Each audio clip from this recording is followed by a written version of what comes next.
Hello, friends. Welcome to Creative Medicine.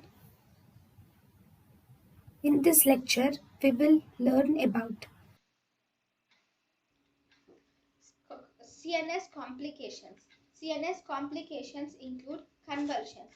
The causes of convulsions can be hypoxia, intravenous anesthetic agents like methotrexate, etomidate, propofol can result in convulsions. Inhalational anesthetic agents like enflurane and sevoflurane can cause convulsions. Muscle relaxants like atracurium, cisatracurium, or laudanocin can result in convulsions. Left atrial toxicity can also, local anesthetic toxicity can also result in convulsions. Then, other complications of central nervous system include the patient can have awareness or inadequate amnesia. In awareness or inadequate amnesia, most commonly auditory awareness, or the patient might be aware of the conversations between the doctors in the operation theater. Prevention of this awareness or inadequate amnesia is by inhalational agents except nitrous oxide and benzodiazepines. The next complication is delayed recovery.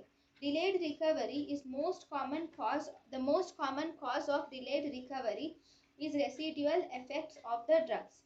Then the next complication is delirium. Delirium can occur due to ketamine.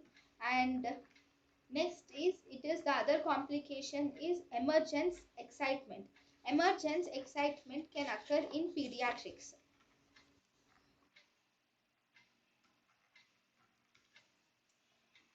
Summary. CNS complications include: 1. We have convulsions. The most common cause of convulsions is hypoxia.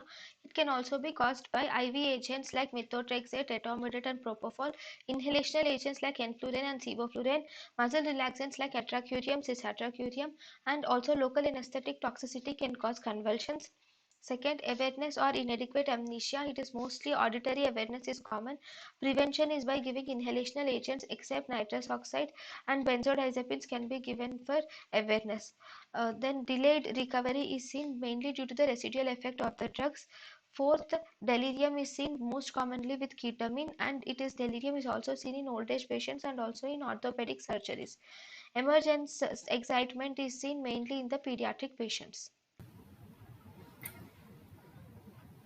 thank you and thank you for watching.